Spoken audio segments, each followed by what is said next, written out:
Je m'appelle Luc MacDonald, je suis un étudiant de troisième année à la faculté de médecine de l'Université Dalhousie et je fais partie de la cohorte du Nouveau-Brunswick.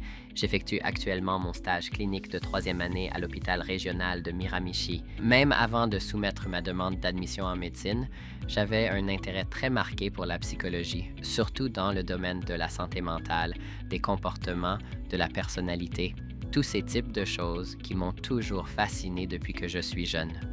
J'ai participé à un stage d'observation au travail avec le Dr Sanjay Siddhartha, un psychiatre qui travaille ici même à Miramichi, et il m'a initié à la psychiatrie à un stade très précoce de mes études. Il m'a montré non seulement ce que ça signifie d'être un psychiatre, mais aussi comment en être un dans une ville comme celle-ci, au sein d'une communauté rurale. À partir de ce moment, je me suis fixé comme objectif de devenir un jour un psychiatre et de travailler dans un endroit semblable, si ce n'est ici. Le trouble bipolaire de type 2 est une maladie mentale classée comme un trouble de l'humeur, ce qui signifie qu'il s'agit d'une sorte de perturbation de l'humeur. Ce trouble est caractérisé par des fluctuations de l'humeur, en particulier des états d'humeur appelés dépression et hypomanie.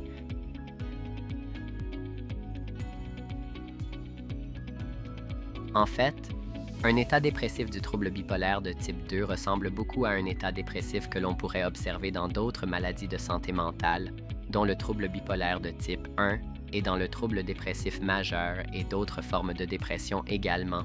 Donc une personne qui en est atteinte peut parfois ressentir des symptômes comme un moral bas et la sensation de ne pas être elle-même. Il se peut aussi qu'elle manque de motivation et qu'elle ait peu d'intérêt ou de plaisir pour des choses qu'elle aimait faire auparavant. Et pour de nombreuses personnes, il arrive parfois qu'elles connaissent d'importantes perturbations du sommeil et de l'appétit au point où leur poids change. Dans les cas graves, par exemple, les personnes touchées présenteront des idées suicidaires et d'automutilation et essaieront de les mettre à exécution. L'hypomanie est un état très intéressant pour le patient qui la vit parce que d'un point de vue subjectif, cette personne se sent souvent très bien, car elle connaît ce que l'on appelle une humeur élevée ou expansive. Elle peut aussi avoir des moments d'irritabilité.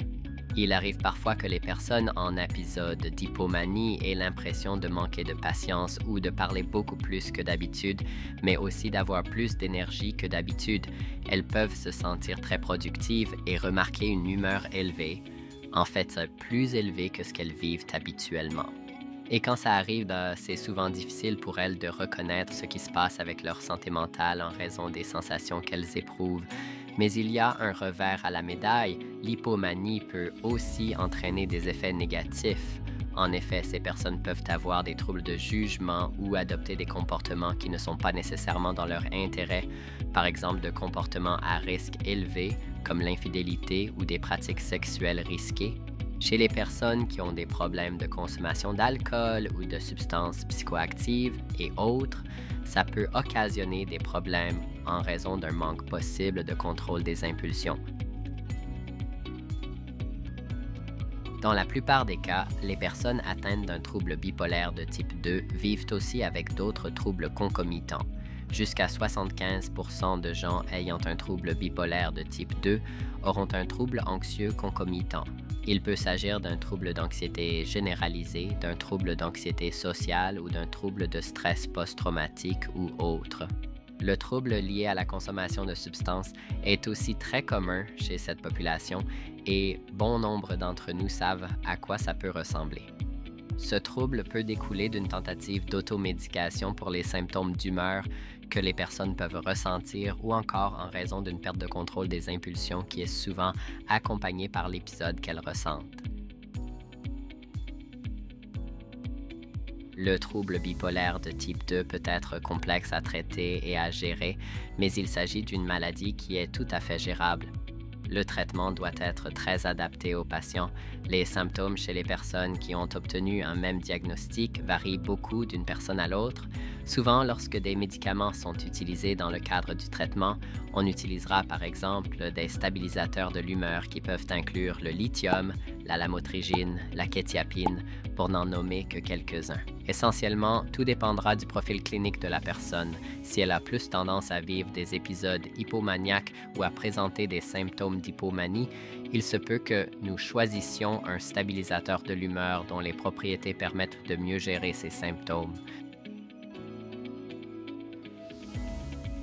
Quand une personne obtient un diagnostic de trouble bipolaire de type 2, il est possible, en raison des nombreuses idées fausses qui existent à ce sujet, qu'elle ne sache pas toujours de quoi il s'agit exactement. D'ailleurs, beaucoup de gens ignorent qu'il existe différents types de ce trouble. Il est donc important d'informer le patient pour s'assurer qu'il sait exactement quelle maladie il a et la façon dont il peut surveiller ses symptômes au fil du temps, ses humeurs, ses habitudes de sommeil et ses habitudes en matière d'activité physique. Il sera important pour le patient de bien suivre le traitement. Le psychiatre dressera un bon plan pour s'assurer que le patient est bien informé et pour surveiller comment la situation progresse. Il faut aussi veiller à ce qu'un réseau de soutien soit en place, que ce soit un partenaire, des membres de la famille, des amis ou des proches.